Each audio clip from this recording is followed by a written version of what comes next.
Good morning and welcome back to another Disney Lorcana video. I go by Disney Dad Canada on the internet, but you can certainly call me Mike. And I'm always excited to go over my opinions and my opinions alone from I'd say a casual player and a modest collector's opinion of what the enchanted versions of the newest set has come. What my prognostications of them are from a value, tradability, collectability perspective, and really we just kind of work through them all once we have them all in one place. I have obtained most of these images from the what do you call it, from Mushu Report. So we appreciate Mushu Report for providing these. And actually, now that I think about it, I might need to get into the Fabled area so you can look at bigger pictures. But yeah, so what I did want to go over, and I thought was really I don't mean to toot my own horn, but I've made some really good purchases in the last couple months that I've been preaching on this channel. So here we are on a Sunday morning about to go to church. So I thought I'd do a little preaching of my own, of the Lorcana perspective, but find Jesus too. So the Maui Half Sharks I bought yesterday. I am very excited about them. They were $50 plus tax Canadian each, and that's pretty cheap considering um, the market cost of these on TCG Player right now is $50 US, which is probably closer to about 70-ish Canadian. So I felt like I got a pretty good decent deal. I ended up buying four, negotiating for all four. So that including track shipping and tax. We are 13% tax here in my lovely province of Ontario. But really what I wanted to dig into is some of the purchases I've made more recently. So look, this is back on July the 1st.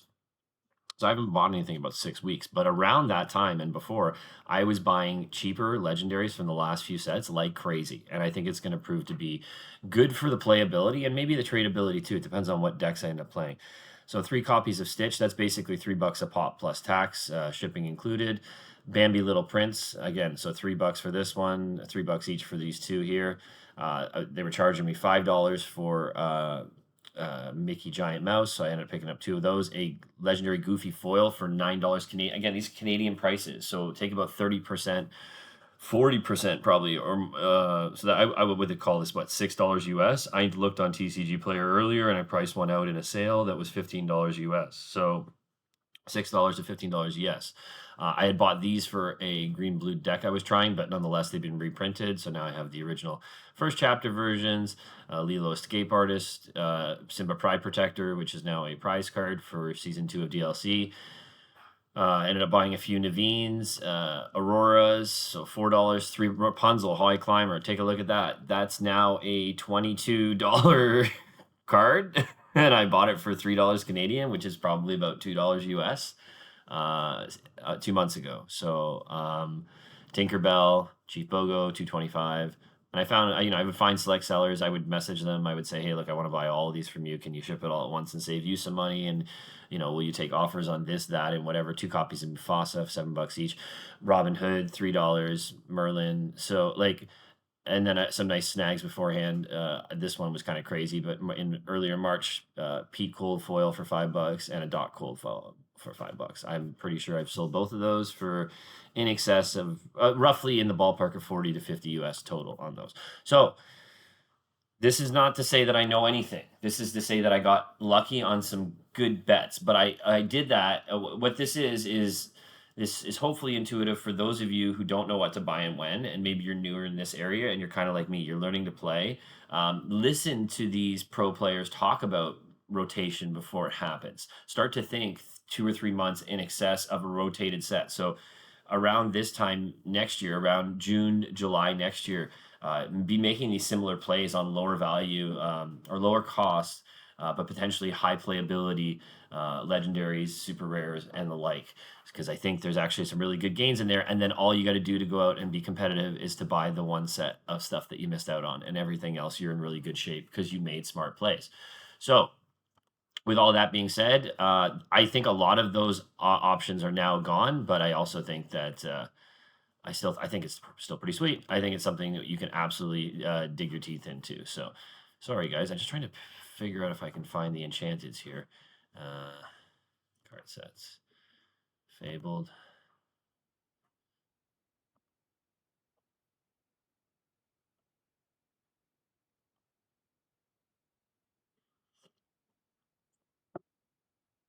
We might pause and resume this because this is not great viewing. Hold on a sec.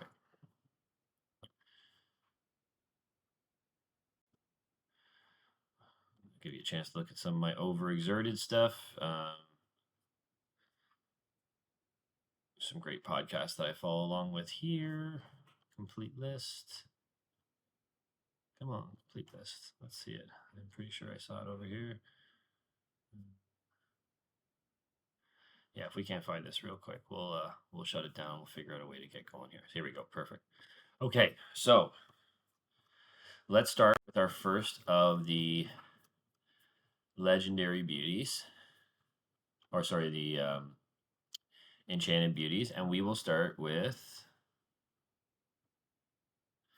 Pongo. Determined. No, that's not it. Come on, baby. Pongo, determined father. Okay, so let's take a quick look here. Sorry, folks, just getting my bearing here.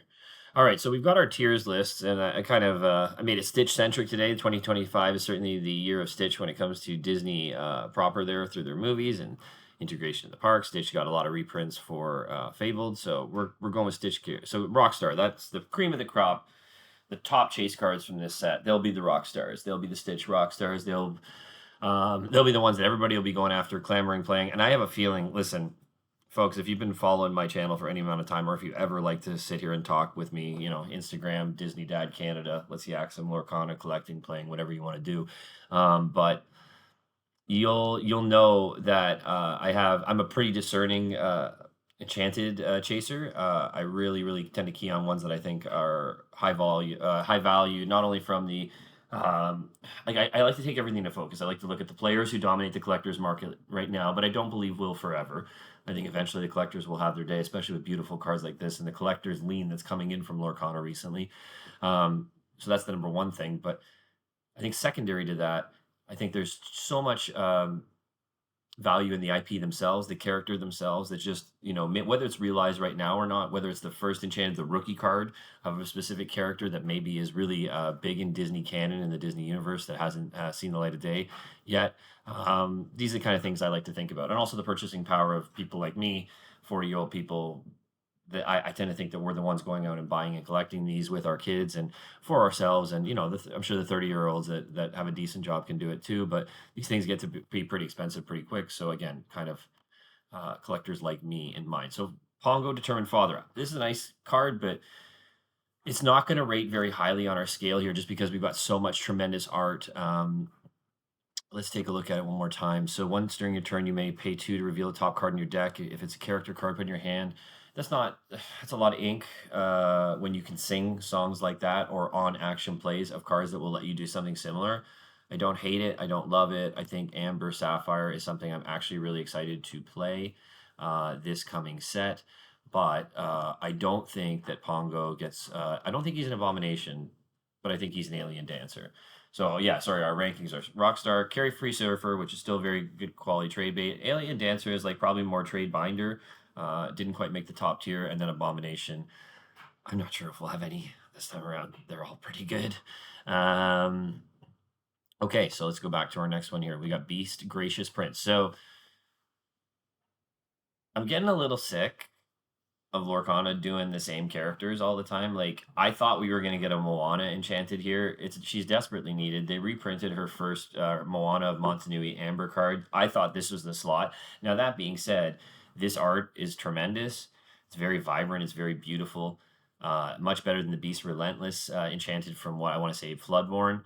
We missed Sad Beast. We thought he might get a reprint in this set. That is not the case. That's not where we're going with this set.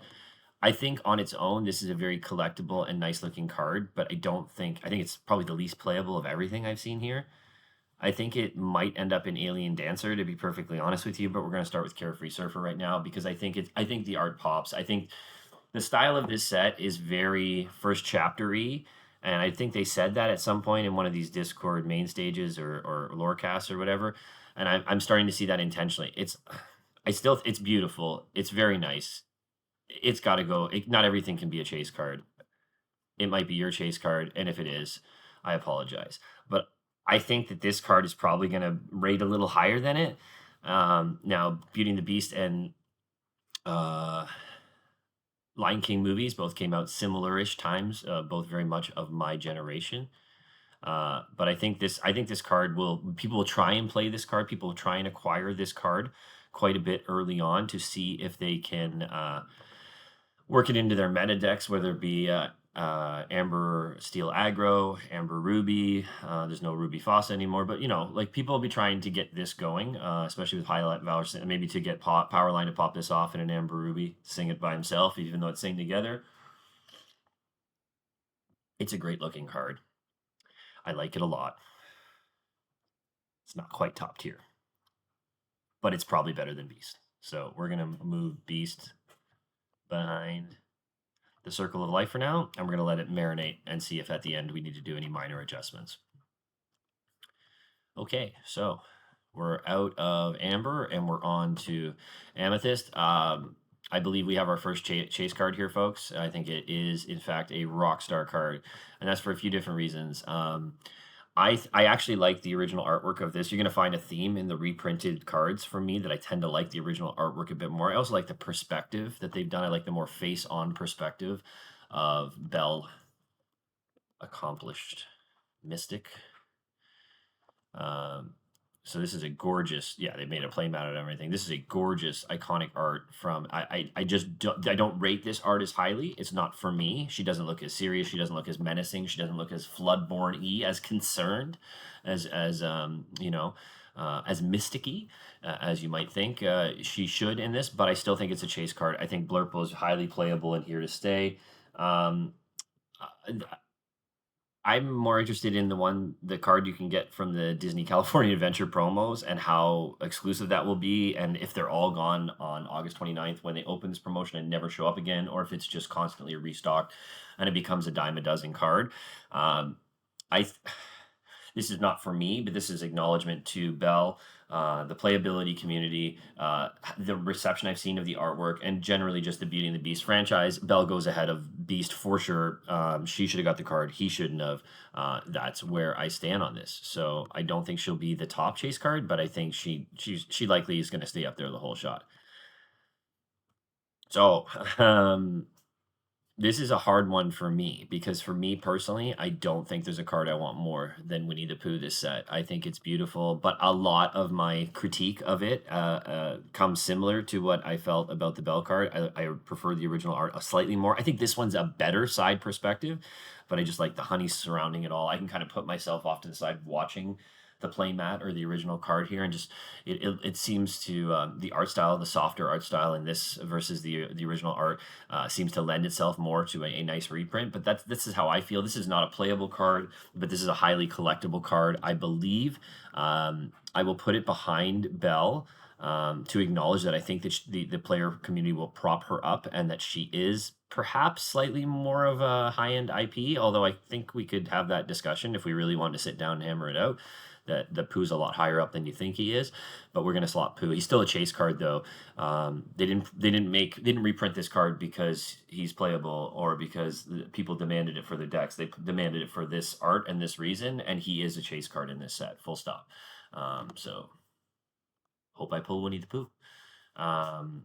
Let's see who we got next. So Dumbo, ninth wonder of the world. So I like this card a lot too. It'll be interesting to see if it's fast enough to be playable in Amethyst and decks. But the appearance of Dumbo is an exciting one. I think it slots above the Beast in terms of its collectability because it's his rookie card, because it's a playable card. I think it's going to have longer legs in the meta. I'm starting to think about slotting Beast down into Alien Dancer. He might get down there. We'll see how it goes. But Dumbo, pretty solid. Like nice art, pretty captivating. Got the feather in there. Like it's a good card. If you like Dumbo, if that was a childhood movie for you, and I think if you like Winnie the Pooh, you probably like Dumbo. Like your parents probably put both on. Betamax on the TV on repeat when you were 4 years old, like me. So, yeah, I like Dumbo's good. Dumbo's good. It's not great, but it's good. What's next? Genie of the Lamp. Oh, baby. So this is the second Enchanted Genie card here. And I'm very excited about trying to work this into my Emerald decks. If I end up building an Emerald Ruby deck, I'll have to take a look at it. It's more likely it's going to fit into an Emerald Amethyst deck or something like that. But the art is really nice. Not overcomplicated, but still, like it looks beautiful. I'm sure in a shiny foil, it probably looks great. I think it's a very, very playable card. Could be one of the most playable Enchanteds we're getting this set.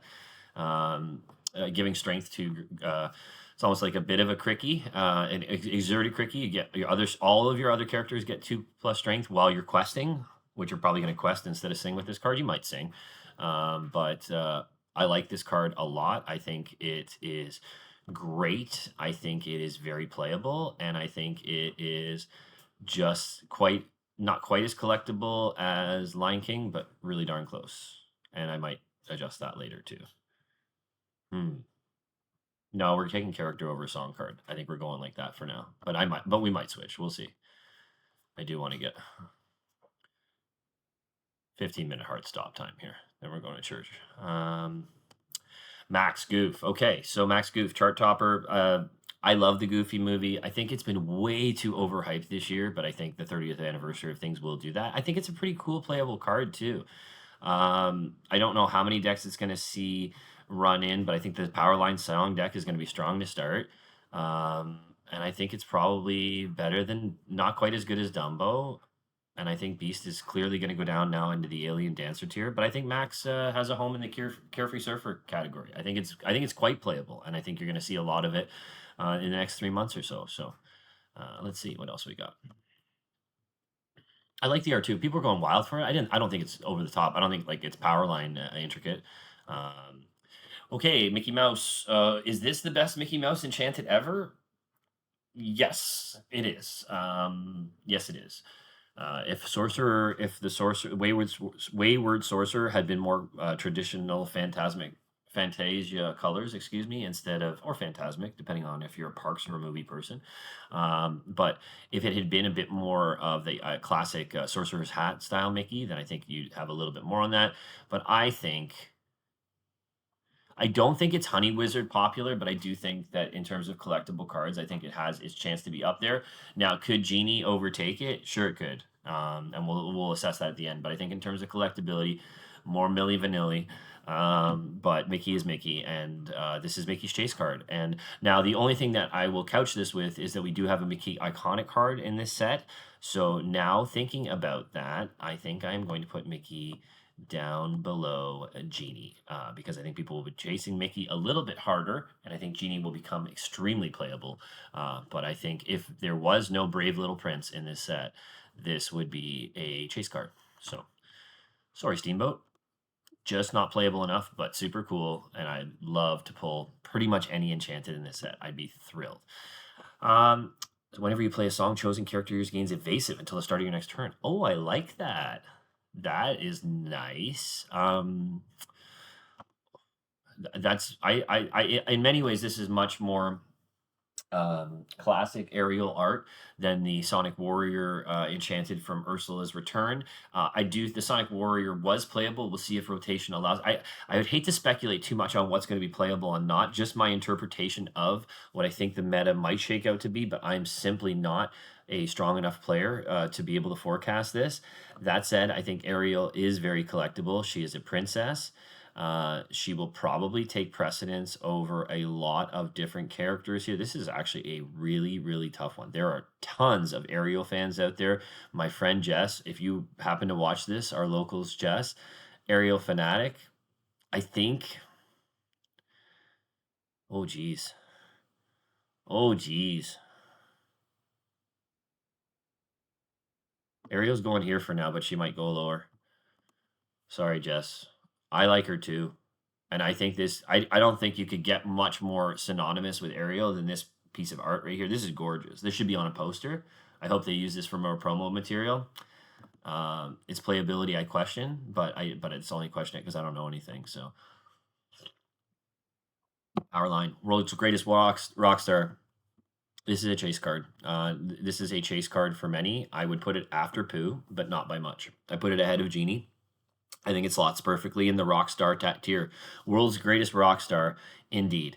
Um, I'm very excited about this. I'm very excited to sing, to actually physically sing, stand out, and then I like just really get into it. And like, I've never really gotten into that locals to the point where like I'll sing karaoke style about the songs I'm singing, but I'm pretty sure the Goofy movie's gonna make me embarrass myself a little bit, and I'm here for it. I'm excited about it.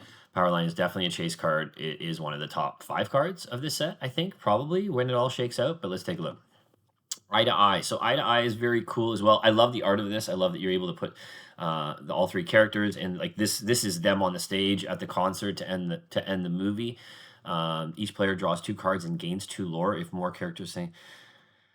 I think, okay. I'm not sure how playable that is, but I do think that Eye to Eye is going to be a collectible card. I think probably max a little bit more than Eye to Eye, but we'll keep it in the Carefree Surfer category, and we'll revisit this just a little later on if we have to. It's a nice card. It's not much to be said about this. I think people have seen these, and again, I'm not commenting too much on the playability. I will comment that unfortunately Mulan is going to be the first abomination. If you're a Mulan fan and you've been waiting for a card like this, I'm sorry, it's probably not fair that it's called Abomination. I was just trying to keep Stitch, Lorcana theme centric, but there's just no like, it just doesn't measure up, and I'm starting to get close to Pongo being here actually too. Like it's not well, these are not good enough. Like, there's gonna be 2 or 3 cards when you pull, and you're gonna be like, "Oh man, I really want Scar," but instead I got Pongo. Like, it's not, it's just not gonna be fulfilling enough. So there we go, 2 abominations. Mulan's a cool card. Uh, Princess synergy with Amber Sapphire, quite likely, but just not quite good enough for this set, unfortunately. Just luck of the draw for you, Mulan. Cruella, I feel the same way. I actually feel less about her. She could be my least interesting one. I would rather have Pongo than her. I think she's a fine villain, but I think she is comfortably down here. And I think, yeah, no, we're going back here. I'm not quite ready for that yet. All right, we got what, 4 cards left? We're cruising through this. Good, good. I'm glad. Um, let's take a look. What's our last ones here? So we had Mulan, Cruella, Hades. Well, Hades is a really exciting card. It's certainly iconic in the Sapphire realm. Iconic is a hard used word, hard word to use right now, especially with all the iconics hubbub flying around. But I think it's apropos for this. I think Hades is a chase card. I actually think that it probably goes slightly above Belle because Belle has all of these different rarities that you can get from her again through the parks and stuff. I'm just a little nervous that Belle. I think she's going to show up in other places too. Anyways, this is the Hades card. Like, this is the enchanted reprint that I think people really want. I think in terms of playable, collectible, first chapter appeal, this is it. I think for now it's the top chase, bearing in mind that it's not my top chase, but I like it, and I think it deserves to be at the top of the list right now, quite frankly, until proven otherwise. We'll see if the value. I just think it's that combination of player and collectability that just makes it cool. So Lilo, best explorer. I'm very excited about Lilo. This card is so cool. Um, it's gonna be great. It's gonna be really playable. It's gonna be very exciting. I kind of like it more than Dumbo. I think Steel is gonna be very prevalent in a ground and pound meta. Uh, I think it goes here.